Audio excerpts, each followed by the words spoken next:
బీజేటీవీ ముందుగా హెడ్లైన్స్ చూద్దాం. నెదర్లాండ్స్ సభలో చమత్కారంతో నవ్వులు పూయించిన మోదీ. జల్మోరీ వ్యాఖ్యలతో సభలో సందడి చేసిన ప్రధాని. ప్రవాస భారతీయులను ఆకట్టుకున్న మోదీ చమత్కారం. మోదీ వ్యాఖ్యల వీడియో సోషల్ మీడియాలో వైరల్. కేసీఆర్పై వ్యాఖ్యలతో కేటీఆర్ బాధను అర్థం చేసుకోవాలన్న తలసాని. తండ్రిని అవమానిస్తే కొడుకుకు బాధ సహజమేనన్న తలసాని. రాజకీయాల్లో వ్యక్తిగత వ్యాఖ్యలు చేయొద్దన్న మాజీ మంత్రి. కేటీఆర్ ఆవేదనను అర్థం చేసుకోవాలని సూచించిన తలసాని. విశాఖ హత్య కేసును గంటల్లోనే ఛేదించిన పోలీసులు. అద్దె వివాదమే హత్యకు కారణమన్న పోలీసుల వెల్లడి. సీసీటీవీ ఆధారాలతో నిందితుడిని పట్టుకున్న పోలీసులు. విశాఖలో సంచలనం రేపిన హత్య కేసు ఛేదన. ఎంఎంటీఎస్ రెండో దశపై కీలక ప్రకటన చేసిన కిషన్ రెడ్డి. త్వరలో రెండో దశ పనులు ప్రారంభమవుతాయన్న కేంద్ర మంత్రి. కొత్త రైలు మార్గాల అభివృద్ధిపై కీలక ప్రకటనలు. రైల్వే మౌలిక వసతులకు ప్రాధాన్యమిస్తున్న కేంద్రం.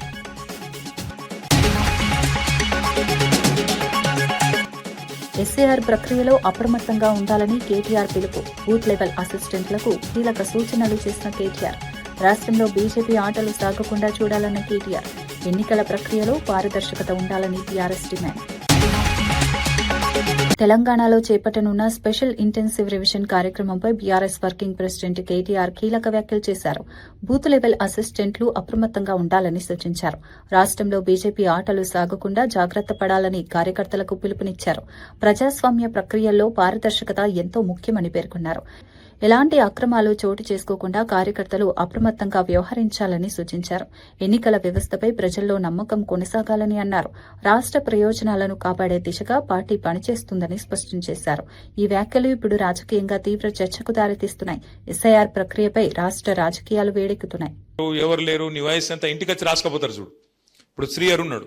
శ్రీహర్ ఇంటికి వచ్చి మీ ఇంట్లో ఎవరు ఉంటారు, ఎంతమంది పిల్లలు, మీ అమ్మ నాయన ఏడుంటారు, ఏం చదువుకున్నావు, నీ కులం ఏంది, ఇవన్నీ కూడా రాసుకొని మరి అది సెన్సస్ ఇంటికి వచ్చి రాసుకపోతారు. అది 10 ఏళ్ళకి ఒకసారి జరుగుతుంది, జనగణన. దాన్ని మీకు తెలుసు. ఇది కూడా ఏంటంటే ఎస్ఐఆర్కు మిగతా రెగ్యులర్గా జరిగే దానికి తేడా ఏంటంటే, ఎప్పటికప్పుడు రాయించుకునే దానికి తేడా ఏంటంటే, ప్రతి సంవత్సరం ఏమో మనం కావాలంటే ఇప్పుడు నా బిడ్డకు 18 ఏళ్ళు వచ్చినాయి అనుకో, వచ్చే సంవత్సరం నేను పోయి రాయిస్తా, నా బిడ్డకు 18 ఏళ్ళు నిండి అని చెప్పి దగ్గరలో ఉన్న తహసీల్దార్ ఆఫీస్కో, ఆర్డీఓ ఆఫీస్కో పోయి, జిహెచ్ఎంసీ ఆఫీస్కో పోయి మనం ఒక కాగితం ఇస్తే, ఫారం నింపితే ఓటు హక్కు ఇస్తారు. అట్లా కాకుండా ఈ ఎస్ఐఆర్ ప్రత్యేకత ఏంటంటే, భారతదేశానికి స్వాతంత్రం వచ్చిన తర్వాత ఇప్పటిదాకా ఇది మొదటిసారి కాదు జరిగేది, ఇదివరకు కూడా జరిగింది. ఆఖరిసారి ఎప్పుడు జరిగిందంటే 2002లో జరిగింది. అప్పటి నుంచి ఇప్పటిదాకా 24 ఏళ్లలో మళ్ళీ జరగలే. ఎస్ఐఆర్ ప్రత్యేకత ఏంటంటే, ఎట్లయితే సెన్సస్ లో మీ ఇంటికి వచ్చి రాస్తారో, ఎస్ఐఆర్ లో కూడా గట్లే మీ ఇంటికి వచ్చి అధికారులు, మీ కుటుంబంలో ఎవరున్నారు, ఓట్లు ఉన్నాయా పోయినాయా, ఎవరైనా చచ్చిపోయినా, ఎవరైనా కొత్తగా పుట్టినరా, 18 ఏళ్ళు నిండినాయా లేవా, నువ్వు ఉన్న ఇంటికాడనే ఉన్నావా, మారినవా, ఆ ఇదివరకు కిరాయి ఉన్న ఇంటికి వెళ్ళి ఇంకో ఇంటికి పోయినావా, కొత్త ఇల్లు కట్టుకున్నావా, వేరే కిరాయి ఇంటికి పోయినావా, ఇవన్నీ కూడా క్రోడీకరించే కార్యక్రమమే ఎస్ఐఆర్. అందుకే ఏమనుకున్నామంటే, మన పెద్దలు కేసీఆర్ గారి నాయకత్వంలో మరి మన రాష్ట్రంలో ఇటువంటి కథలు చేయనీయద్దు వీళ్ళను. ఎందుకంటే ఇక్కడ బీజేపీ లేదు, మనలేదు. ఆడుంది బీజేపీ?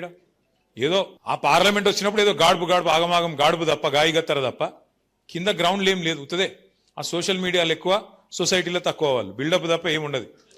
కానీ వాళ్ళు ఎదురు చూస్తారు, గోతికాడ నక్కలాగా ఎదురు చూస్తారు. యాడన్నా సందు దొరకపోతుందా, ఏదన్నా దొరకపోతుందా మనకు, ఇలా మెల్లగా ఫిట్టింగ్ పెట్టి ఏదో తిరిగా సొచ్చుక రావాలి, సనత్ నగర్లో కూడా మెల్లగా గుసాయించాలి అని ఒక ఆలోచనలో వాళ్ళు ఉన్నారు. దానికోసం ఏం చేస్తున్నారు, వాళ్ళ దగ్గర ఉండే అన్ని వ్యవస్థలను వాడుకునే ప్రయత్నం చేస్తున్నారు. మరి అది సాగనీయద్దు అంటే మనం ప్రతి బూత్ స్థాయిలో ఎవరైతే బిఎల్ఏస్గా ఉన్నారో మనం గట్టిగా పనిచేయాలి. విశాఖ అక్కయ్యపాలెంలో జరిగిన పిల్ల పార్వతి హత్య కేసును పోలీసులు గంటల వ్యవధిలోనే ఛేదించారు. బాధితురాలి షాపులో సెలూన్ నడుపుతున్న గన్నవరపు రాము అనే వ్యక్తిని నిందితుడిగా గుర్తించారు. 3 నెలలుగా అద్దె చెల్లించకపోవడంతో ఇద్దరి మధ్య వివాదం జరిగినట్లు పోలీసులు తెలిపారు. బాధితురాలు ఒంటరిగా ఉన్న సమయంలో గొడవ జరిగి గొంతు నిలిమి హత్య చేసినట్లు వెల్లడించారు.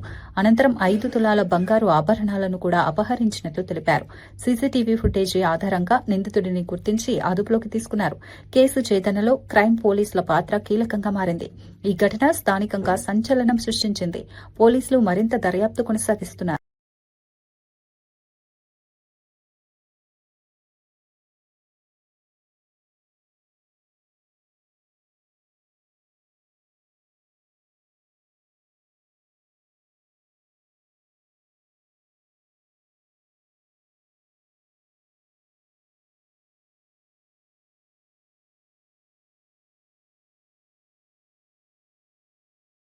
నాగా ఆనంద్ అపార్ట్మెంట్స్లో ఒక మర్డర్ ఫర్ గెయిన్ కేసు నమోదైంది.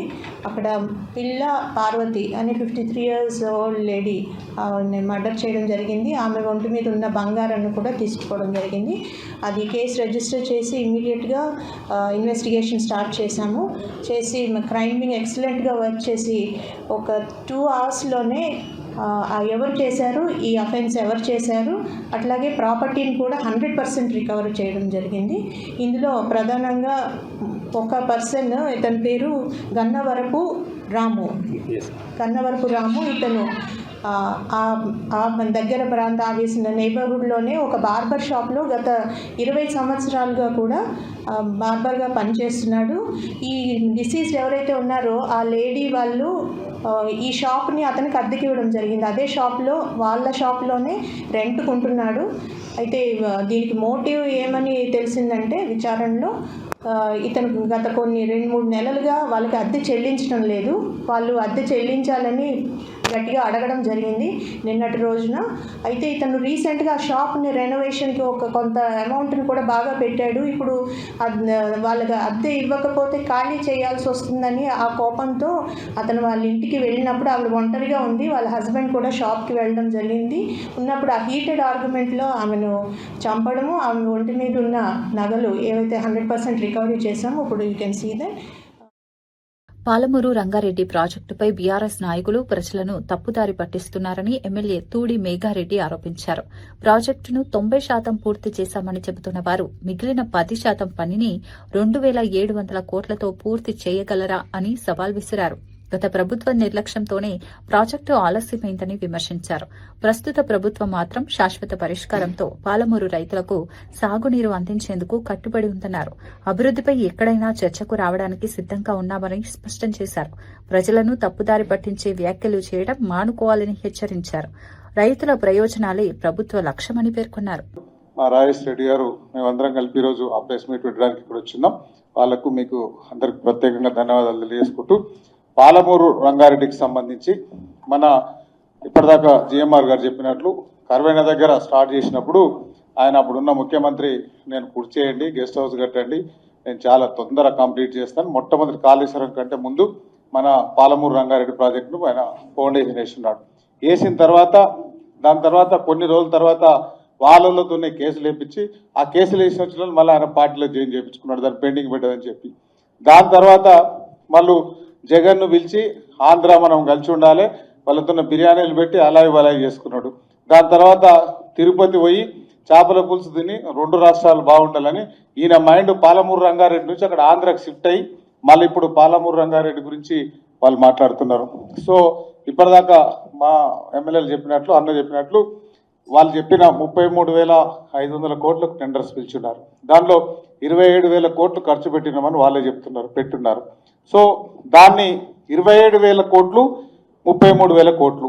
సో నేను చాలాసార్లు ఈ వేదికలు కూడా 2 times చెప్పినా, నేను వనపర్తిలో కూడా చెప్పిన, దాని మీద నేను బేసికలీ కాంట్రాక్టర్గా చర్చకు రామని చెప్పిన. ఏం చెప్పినా 10%, 90% మీరు కంప్లీట్ చేసింది అంటున్నారు. ఓకే, 90% మీరు కంప్లీట్ చేసి ఉంటే దానికి 10% ఎంత అవుతుంది? 2,700 కోట్లు అవుతుంది. మా ముఖ్యమంత్రి గారు మేము రిక్వెస్ట్ చేస్తామా, అడుకుంటామా, 2,700 కోట్లు మీకు తెచ్చిస్తాం, మీ కాంట్రాక్టర్లు మీరు పిలిచిన వాళ్ళే, కమిషన్లు ఇచ్చిన వాళ్ళు ఆ కాంట్రాక్టర్లే, టెండర్లు మీరే పిలిచిన్నారు. 2,700 కోట్లలో పాలమూరు రంగారెడ్డి కంప్లీట్ అవుతుందా? చర్చకు రండి. నేను చాలాసార్లు చెప్పిన, ఏదులకు వస్తారా, నార్లాపూర్కి వస్తారా, ఎక్కడొస్తారా, మేము వస్తామని చెప్పిన. అది రారు. పాలమూరు రంగారెడ్డి, పాలమూరు గురించి కావచ్చు, కేఎల్ఐ గురించి కావచ్చు, ఇంకా దేని ఇరిగేషన్ ప్రాజెక్టుల గురించి కానీ అల్లుడు ఇంజనీరు, కొడుకు ఇంజనీరు, నిన్న మొన్న మాట్లాడుతున్న వీళ్ళు ఇంజనీర్లు, వీళ్ళంతా వీళ్ళు చెప్పినట్లు కాకుండా అధికారులతో 1-2 సార్లు రివ్యూలు చేసి, మా దగ్గర కూడా చాలాసార్లు రివ్యూలు చేసి పర్మనెంట్ సొల్యూషన్ పాలమూరు గడ్డ మీద పుట్టిన మేము, మా ముఖ్యమంత్రి గారు ఆ ప్రజలకు, పాలమూరు ప్రజలకు, రైతులకు, మిగతా విద్యార్థులకు కావచ్చు, హాస్పిటల్ సైడ్ కావచ్చు, విద్యా సైడ్ కావచ్చు, అన్నిట్లలో ముందుకు పోయేదానికి ప్రయత్నం చేసుకుంటే రాబోయే రోజుల్లో పుట్టగతులు ఉండవని ఇవన్నీ అబద్ధాలు చెప్తున్నా వాళ్లకు, మాజీ మంత్రులకు మీకు దమ్ము ధైర్యం ఉంటే నేను ఢిల్లీ మీద మాట్లాడినా, పాలమూరు రంగారెడ్డి మీద మాట్లాడినా, మీరు పెట్టిన ఎక్స్పెండిచర్ మీద మాట్లాడినా, నేను పెట్టిన ఎక్స్పెండిచర్ మీద మాట్లాడినా, మేమందరం ఏడికి రావాలన్నా వస్తాం, జీరోకి రావాలన్నా టాలెంట్కి రావాలన్నా మీకు దమ్ముంటే ఫస్ట్ వచ్చి మాతోన చర్చించాల్సిందిగా కోరుకుంటూ, నిన్న మొన్న ఆ కవిత వాళ్ళ ఇంట్లోకి వెళ్ళి వచ్చి మాట్లాడి వీళ్ళు ఇక్కడ తెలంగాణలో పీకి పొడిసిరు, మొత్తం పీకి గట్టలు కట్టిర్రు, వేరే రాష్ట్రాలకు పోయినరు, పాలమూరు రంగారెడ్డి కంప్లీట్ కాలే, ఉద్యమకారులకు ఇయలే, ఇక్కడ అన్ని సన్యాసులు దద్దమ్మలు చుట్టుముట్టు దయాలు. ఆర్టీసీ చైర్మన్ కొనకళ్ళ నారాయణ సంచలన వ్యాఖ్యలు చేశారు. ప్రస్తుత పరిస్థితుల్లో ఆర్టీసీని ప్రైవేటీకరణ చేయడం తప్పనిసరి అవుతుందని అభిప్రాయపడ్డారు. విద్యుత్ బస్సుల కొనుగోలు, నిర్వహణ ప్రభుత్వానికి భారంగా మారుతుందని పేర్కొన్నారు. 10,000 విద్యుత్ బస్సులు కొనాలంటే 17,000 కోట్ల రూపాయలు అవసరమని వివరించారు. ప్రస్తుతం 1,050 విద్యుత్ బస్సుల కోసం ప్రతిపాదనలు వచ్చినట్లు తెలిపారు. అందులో 750 బస్సులకు టెండర్లు పూర్తి చేసినట్లు వెల్లడించారు. భవిష్యత్తు రవాణా అవసరాలను దృష్టిలో పెట్టుకుని నిర్ణయాలు తీసుకోవాల్సిన అవసరం ఉందన్నారు. 10,000 బస్సులు ఉన్నాయి. 10,000 బస్సుల స్థానంలో 10,000 ఎలక్ట్రిక్ బస్సులు రావాలి. మరి 10,000 ఎలక్ట్రిక్ బస్సులు రావాలి అంటే సుమారుగా 15,000 కోట్లు అవుతాయి. అంత ఆర్టీసీ దగ్గర అంత అవకాశం లేదు. ఇప్పుడు ఆర్టీసీ స్త్రీలకు ఉచిత బస్సు ప్రయాణం పెడతాం వల్ల ఆర్టీసీకి ఆర్థిక భారం పెరిగింది. మరి ఈ పరిస్థితుల్లో ప్రైవేట్ బస్సులు మనమే కొనటం అనేది ఇప్పుడు సాధ్యమయ్యే పని కాదు. ముందు ప్రైవేట్ బస్సులు ఆపరేటర్స్ ద్వారా బస్సులు నడిపితే ప్రయాణికులకి సౌకర్యం కలగజేయాలనేది మెయిన్ టర్మ్. సార్, అది మెయిన్ ఇప్పుడు దేశవ్యాప్తంగా కూడా డీజీ మీద ఏమైనా ప్రజలకి ఏమైనా ఛార్జీలు పెంచే అవకాశం పెరిగే అవకాశం అలాంటివి చేసే ఉద్దేశం లేదు. ఈ బస్సుల స్థానంలో ఎలక్ట్రికల్ బస్సులు పెడితే మాకు భారం పడదు, ఆర్థిక భారం పడదు. ఇవాళ రోజున ఎలక్ట్రికల్ బస్సులు అయితే మాకు కిలోమీటర్కి 7 రూపాయలు ఖర్చు అవుతుంది. అదే ఆర్టీసీ డీజిల్ బస్సు అయితే 19 రూపాయలు ఖర్చు అవుతుంది. ఇవాళ లాట్ ఆఫ్ డిఫరెన్స్ ఉంది. ఎలక్ట్రికల్ బస్సుల వల్ల వాతావరణ కాలుష్యం లేకుండా ఉంటుంది, ఆదాయం కూడా, ఎందుకంటే ప్రయాణ ఖర్చులు బాగా తగ్గిపోతాయి. అందువల్ల ప్రయాణికులకు ఇంకా అదనంగా సౌకర్యాలు కలగజేయగలుగుతాం. ఎన్ని ఎలక్ట్రికల్ బస్సులు తీసుకొస్తున్నాం? మాకు 1,050 బస్సులు ఫస్ట్ మేము అనుకున్నాం. 1,050 బస్సులకు ప్రపోజల్స్ పెట్టాం. 750 బస్సులకు మాత్రమే టెండర్లు ఆమోదించడం జరిగింది. 750 బస్సులకి electrical sub stations, charging stations అన్ని కూడా కన్స్ట్రక్షన్ చేయడం జరిగిపోయింది. 1 నెల 2 నెలల్లో బస్సులు రాబోతా ఉన్నాయి. ఆ తర్వాత కంటిన్యూగా వస్తూనే ఉంటాయి బస్సులు. ఇప్పటికీ మాకు కొన్ని ఎవ్రీడే స్క్రాప్ అయిపోతా ఉంటాయి. ఆ స్క్రాప్ అయిపోయిన స్థానంలో ఎలక్ట్రికల్ బస్సులు రావాలి. ఇవాళ మళ్ళీ డీజిల్ బస్సులు పెట్టే ఉద్దేశం మాకు లేదు. కారణం ఏంటంటే డీజిల్ రేట్లు, అది ఆర్థిక భారం ఆర్టీసీకి ఆర్థిక భారం పడకుండా ఉండాలి అంటే ఎలక్ట్రికల్ బస్సులే పెట్టాలి. ఎలక్ట్రికల్ బస్సులు పెట్టడం వల్ల వాతావరణ కాలుష్యం లేకుండా మరి వాళ్ళ వాతావరణ కాలుష్యం గురించి ఆలోచించాల్సిన. రెడ్డి ప్రాంతంలో పరిశ్రమల స్థాపన ద్వారా పెద్ద ఎత్తున ఉపాధి కల్పించడమే కాంగ్రెస్ ప్రభుత్వ లక్ష్యమని టీపీసీసీ వర్కింగ్ ప్రెసిడెంట్ జగ్గారెడ్డి తెలిపారు. కొండాపూర్ మండలం తొగరపల్లిలో కేజీఎస్ పరిశ్రమ నిర్మాణానికి భూమి పూజ కార్యక్రమంలో పాల్గొన్న ఆయన కీలక వ్యాఖ్యలు చేశారు. ఈ పరిశ్రమ ద్వారా దాదాపు 1,600 మందికి ప్రత్యక్ష ఉపాధి లభించనుందని వెల్లడించారు. సంగారెడ్డి జిల్లాలో మరిన్ని పరిశ్రమలు తీసుకురావడానికి ఏడాది కాలంగా కృషి చేస్తున్నామని తెలిపారు. సీఎం రేవంత్ రెడ్డి, మంత్రులు శ్రీధర్బాబు, దామోదర రాజనరసింహ సహకారంతో అభివృద్ది పనులు వేగంగా జరుగుతున్నాయని పేర్కొన్నారు. స్థానిక యువతకు ఉద్యోగ అవకాశాలు కల్పించడమే ప్రభుత్వ ప్రధాన లక్ష్యమన్నారు. పరిశ్రమలతో ప్రాంతీయ అభివృద్ది వేగవంతం అవుతుందని చెప్పారు. ఈ కార్యక్రమంపై స్థానికంగా ఆసక్తి నెలకొంది. పరిశ్రమల రంగంలో ఇది కీలక అడుగుగా భావిస్తున్నారు.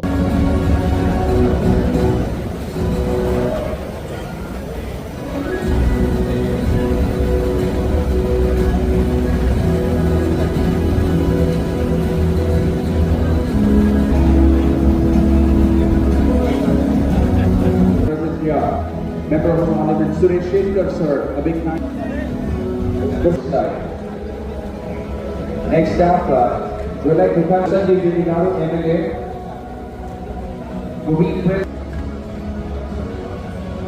whose active support and help, Mr. Paritosh Pankaj.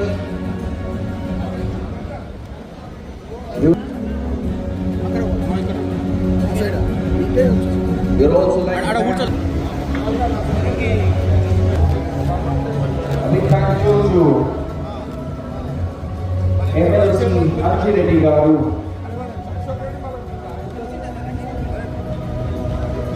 and Mr. Ramchandra Nayak. We would also like to thank Mr. Ashok Reddy.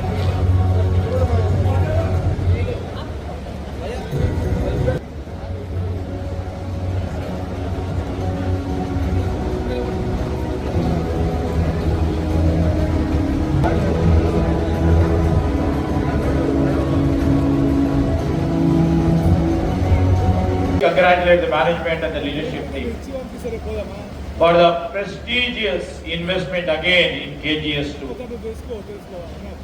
And KGS India has a long association since long time. And it has grown from a small company to a globally aligned manufacturing company under the leadership of Mr. Jain. And this company now stands as a trusted co-manufacturing and co-packing partner. As I was mentioning about Nezal, Hindustan Liver, Mayura, Dr. Reddy's, and several other reputed companies.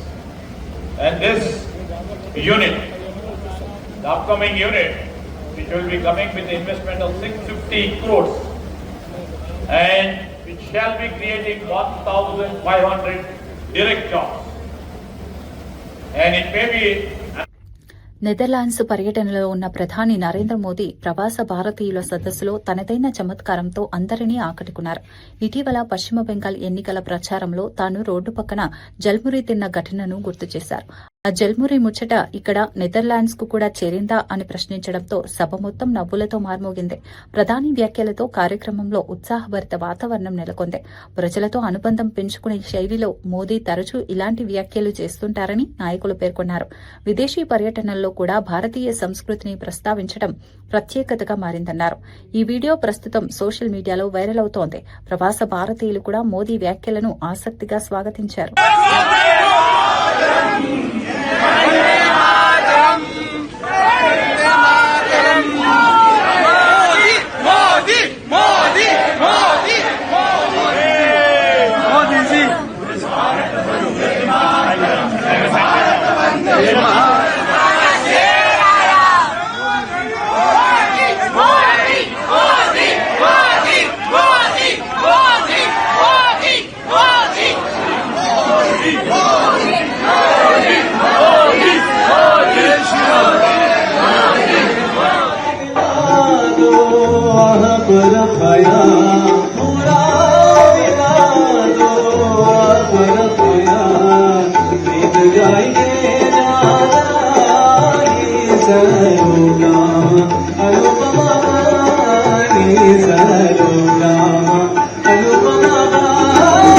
Hyderabad Uppuguda railway station ను కేంద్ర మంత్రి కిషన్ రెడ్డి సందర్శించి అభివృద్ది పనులను పరిశీలించారు.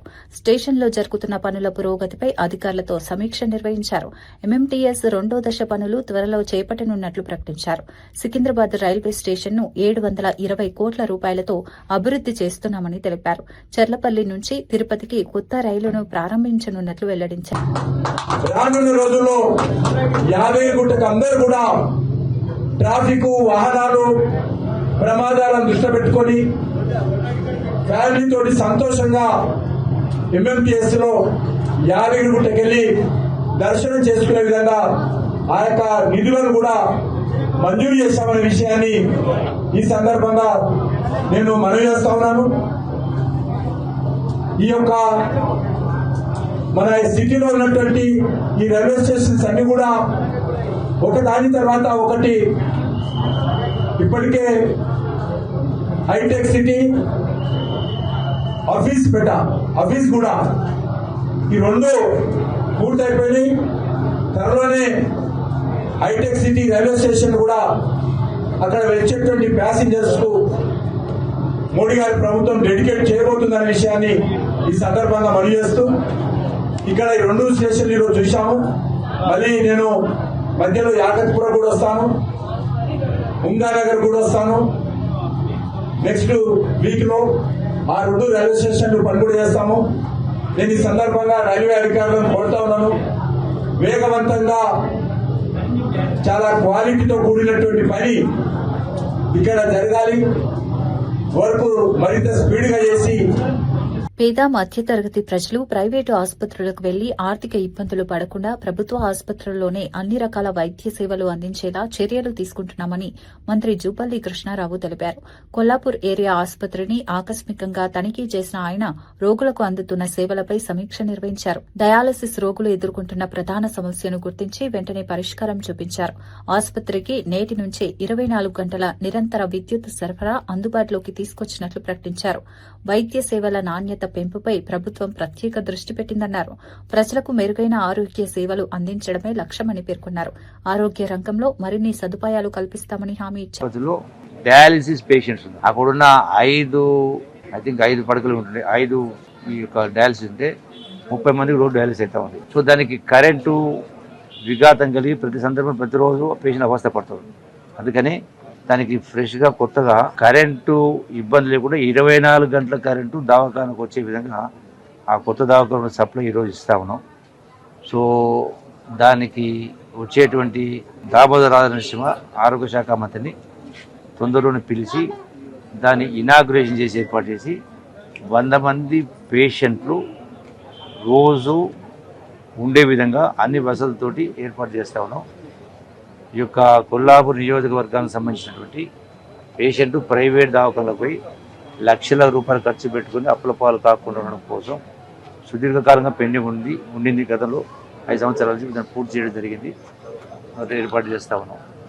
అట్లాగే ప్రతి నిత్యం కూడా ఈ యొక్క హాస్పిటల్స్ను ఇనాగ్రేట్ చేసిన తర్వాత ఇక్కడ ఉన్న హాస్పిటల్ ఇట్లే ఉంటుంది. దీన్ని కూడా టౌన్ హాస్పిటల్ అట్లాగే ఉంటుంది. అక్కడ మళ్ళీ అదనంగా 100 పడకల హాస్పిటల్ వస్తుంది. సో దీనికి సంబంధిత మున్సిపల్ కౌన్సిలర్స్ కూడా, మున్సిపల్ చైర్మన్ కానీ వైస్ చైర్మన్ కానీ కౌన్సిలర్స్ కూడా నిత్యం కూడా హాస్పిటల్ సందర్శించాలి. నేను కూడా ప్రతి వారం కూడా ఈ హాస్పిటల్స్ ఇవన్నీ కూడా సందర్శించే కార్యక్రమం చేస్తాము. అంటే పేషెంట్స్కి ఇబ్బంది కాకుండా చేసే ఏర్పాటు చేస్తాం. అట్లాగే ఇంకా కొన్ని వసతులకు సంబంధించి 1 కోటి రూపాయలు ఈ కొత్తగా ఏదైతే 100 పడకల హాస్పిటల్ వస్తుందో అక్కడ కొంత అవసరాలు ఉన్నాయి. 1 కోటి రూపాయలు మంజూరు ఇప్పించేసి ఆ ఒక CSR ఫండ్స్ ద్వారా కూడా తక్షణమే ఇచ్చే ఏర్పాటు చేసి ఇక్కడ టౌన్కు ఇక్కడ పాత హాస్పిటల్కి వచ్చేటువంటి పేషెంట్స్ ఉంటారో అక్కడికి పోవాలంటే వాళ్ళకి ఇబ్బంది లేకుండా కరెంటు ఏమంటారు వాహనాలు బ్యాటరీ వెహికల్స్ ఉంటాయి. ఆ బ్యాటరీ వెహికల్స్ను ఒక్కొక్క వెహికల్ 8 సీట్లు ఉండే విధంగా ఉంటుంది. అటువంటి ఒక 4-5 బండ్లు తెప్పించి పెడతాం. ఇక్కడ ఈ పేషెంట్లకు అదనపు భారం పడకుండా ఎవరికి ఇబ్బంది కలగకుండా ఫ్రీగా ఈ హాస్పిటల్ నుంచి 100 పడకల ఆసుపత్రి వరకు వెళ్ళడానికి ఫ్రీగా ఆ యొక్క కరెంటు వాహనాలని బ్యాటరీ వెహికల్స్ను ఏర్పాటు చేసే కార్యక్రమం చేస్తాను. తొందరలోనే ఎవరు తెప్పించడం ఏర్పాటు చేస్తాం. కాబట్టి ఏ పేషెంట్ ఇబ్బంది కాకుండా పేషెంట్ ద్వారా వచ్చినటువంటి అటెండెన్స్ కూడా ఇబ్బంది కూడా అక్కడ అన్ని ఏర్పాటు చేసే. పాలమూరు రంగారెడ్డి లిఫ్ట్ ఇరిగేషన్ ప్రాజెక్టుపై బీఆర్ఎస్ నాయకులు ప్రజలను తప్పుదారి పట్టిస్తున్నారని దేవరగద్ర ఎమ్మెల్యే జి మధుసూదన్ రెడ్డి ఆరోపించారు. కాంగ్రెస్ ప్రభుత్వ హయాంలోనే ఈ ప్రాజెక్టుకు బీజం పడిందని గుర్తు చేశారు. తర్వాత బీఆర్ఎస్ ప్రభుత్వం రూపకల్పనలో మార్పులు చేసి ప్రాజెక్టును ఆలస్యం చేసిందని విమర్శించారు. 2015లో ప్రాజెక్టును ప్రారంభించి 3 ఏళ్లలో పూర్తి చేస్తామని ప్రకటించిన డీపీఆర్ను మాత్రం 2022లో సమర్పించారని తెలిపారు. సో అవన్నీ కూడా తుంగలో తొక్కేసి అపర మేధావి కేసీఆర్ గారి నాయకత్వంలో వీళ్ళు జీవో నెంబర్ 105 10/6/2015 ఒక జీవో తీసుకొచ్చారు. పాలమూరు రంగారెడ్డి లిఫ్ట్ ఇరిగేషన్ కు జూరాల సోర్స్ కరెక్ట్ కాదు, శ్రీశైలం సోర్స్ కరెక్ట్ అని చెప్పేసి ఒక జీవో తీసుకొచ్చేసి వెరీ నెక్స్ట్ డే జీవో 10 తారీఖు వచ్చింది. 11వ తారీఖు అంటే జూన్ 11, 2015 నా నియోజకవర్గం కర్వేన దగ్గర ఈ పాలమూరు లిఫ్ట్ ఇరిగేషన్ కు శంకుస్థాపన చేశారు. ఆనాటి ముఖ్యమంత్రి, నిన్న మాట్లాడిన ప్రెస్ మీట్ లో మాట్లాడిన మాజీ మంత్రులు అందరూ కూడా ఆ రోజు ఆ మీటింగ్ హాజరైన విషయం మీ అందరికీ తెలుసు. ఆనాడు ఆ మాటలు మాట్లాడినప్పుడు నిన్న ప్రెస్ మీట్ లో ఉన్న పెద్ద మనుషులందరూ కూడా ఆ రోజు ఉన్నారు ఆ మీటింగ్ లో. సో 3 సంవత్సరాలు పక్కకు పెడితే 2023 నవంబర్ వరకు టీఆర్ఎస్ పార్టీ అధికారంలో ఉంది ఈ రాష్ట్రంలో. కేసీఆర్ గారే ముఖ్యమంత్రిగా ఉన్నారు. నిన్న మాట్లాడిన పెద్దలు కూడా అందరు ఉన్నారు అక్కడ. సో 2023 వాళ్ళు గవర్నమెంట్ ఉన్నంత వరకు కూడా ఒక్కనాడు కూడా పాలమూరు లిఫ్ట్ ఇరిగేషన్ మనం 3 ఏళ్లలో పూర్తి చేస్తామని చెప్పినాం కదా, 3 ఏళ్లలో పూర్తి చేస్తామన్న ప్రాజెక్టు మీద ఒక్క రోజన్నా రివ్యూ పెట్టిర్రా? ఒక్కనాడని రివ్యూ మీటింగ్ పెట్టుకొని ఎందుకు 3 ఏళ్లలో పూర్తి చేయలేకపోయినాం, కనీసం 5 ఏళ్లలో పూర్తి చేద్దామని చెప్పేసి నిన్న మాట్లాడిన పెద్ద మనుషులు ఒక్క రోజన్నా కేసీఆర్ గారి మీద ఒత్తిడి తీసుకొచ్చిర్రా? మిమ్మల్ని మీరు ప్రశ్నించుకోవాలి. ఒక్కనాడు కూడా ఎన్నికల ముందు కాంగ్రెస్ పార్టీ ఇచ్చిన ఉద్యోగ హామీలపై ఎమ్మెల్యే డి సుధీర్ రెడ్డి ప్రశ్నలు లేవనెత్తారు. అశోక్ నగర్లో నిరుద్యోగ యువతను కలిసి రాహుల్ గాంధీ ఉద్యోగ క్యాలెండర్ను విడుదల చేస్తామని హామీ ఇచ్చారని గుర్తు చేశారు. విద్యార్థులు, నిరుద్యోగులకు విద్యా భరోసా కార్డులు అందిస్తామని కూడా ప్రకటించారని తెలిపారు. తెలంగాణలో 2 లక్షల ప్రభుత్వ ఉద్యోగాలు భర్తీ చేస్తామని యూత్ డిక్లరేషన్లో చెప్పారని గుర్తు చేశారు. ఆ హామీలను నమ్మి యువత కాంగ్రెస్ కు మద్దతిచ్చిందన్నారు. అధికారంలోకి వచ్చాక ఉద్యోగాల ఊసే లేకుండా యువతను మోసం చేశారని ఆరోపించారు. ఖాళీ పోస్టులను వెంటనే భర్తీ చేయాలని డిమాండ్ చేశారు. యువత భవిష్యత్తుపై ప్రభుత్వం దృష్టి పెట్టాలని కోరారు. ఈ వ్యాఖ్యలు ఇప్పుడు రాజకీయ చర్చకు దారితీస్తుంది. డ్రామా చూడండి, నిరుద్యోగులతో రాహుల్ ముచ్చట. సెంట్రల్ లైబ్రరీకి రాహుల్ గాంధీ గారు పోయినరు, నిరుద్యోగులతో ముచ్చటించిండ్రు, నిరుద్యోగులకు ఒక భరోసా కల్పించిండ్రు. కాంగ్రెస్ పార్టీ వచ్చిన వెంటనే ఏడాది లోపల 2 లక్షల ఉద్యోగాలు ఇస్తా అని చెప్పేసి నమ్మబలికితే ఈ నిరుద్యోగులందరూ కూడా ఉద్యోగంతో ఆశ కోసం ఎదురు చూస్తున్నారు. కాబట్టి ఆయన మాటలు నమ్మిండ్రు. కాంగ్రెస్ పార్టీకి పట్టం కడదామని చెప్పేసి ఊరూరు వాడ తిరిగి వీళ్ళ తల్లిదండ్రుల్ని, తాత ముత్తాతల్ని అందరినీ కూడా ఒప్పించి మీరు కాంగ్రెస్ పార్టీకి ఓటేసి గెలిపిస్తే మాకు ఉద్యోగాలు వస్తాయని చెప్పేసి ఆ రోజు వీళ్ళందరూ కూడా ప్రచారం చేయడం జరిగింది. మరి రాహుల్ గాంధీ ఏమో సెంట్రల్ లైబ్రరీకి వచ్చి నమ్మబలికిండు, మరి ప్రియాంక గాంధీ మరి యూత్ డిక్లరేషన్ అని చెప్పేసి ఇవాళ సరూనగర్ స్టేడియంలోకి వచ్చి ఆమె నమ్మబలికింది. అలాగే రౌండ్ టేబుల్ సమావేశంలో మన ముఖ్యమంత్రి గారు ఈరోజు 2 లక్షల ఉద్యోగాలు ఇస్తా, ఒక్క ఉద్యోగం పీకేయండి, మీరు కేసీఆర్ గారు ఉద్యోగం పీకేస్తే 2 లక్షల ఉద్యోగం ఇస్తా అని చెప్పేసి ఆ రోజు నమ్మబలికితే ఇంతమంది పెద్దలు చెప్తుండగా అని చెప్పే ఆశతోటి ఇవాళ నిరుద్యోగులు అందరూ కూడా నిజంగా చాలా కష్టపడి అధికారంలోకి తీసుకొచ్చింది. ఈ నిరుద్యోగులకు మీకు ఉద్యోగాలు ఇప్పిస్తాం, నిరుద్యోగుల పట్ల మేము నిలబడతాం, వారి గురించి పోరాడతాం అన్న అందరూ కూడా ఇలా పదవులలోకి ఎక్కిండ్రు, నిరుద్యోగుల్ని మర్చిపోయినరు. మరి ఈ పాపం మిమ్మల్ని ఉట్టిగానే వెంటాడదు, తప్పనిసరిగా వెంటాడుతుంది. ఈ ప్రభుత్వం ఏం సంకేతం ఇస్తుంది?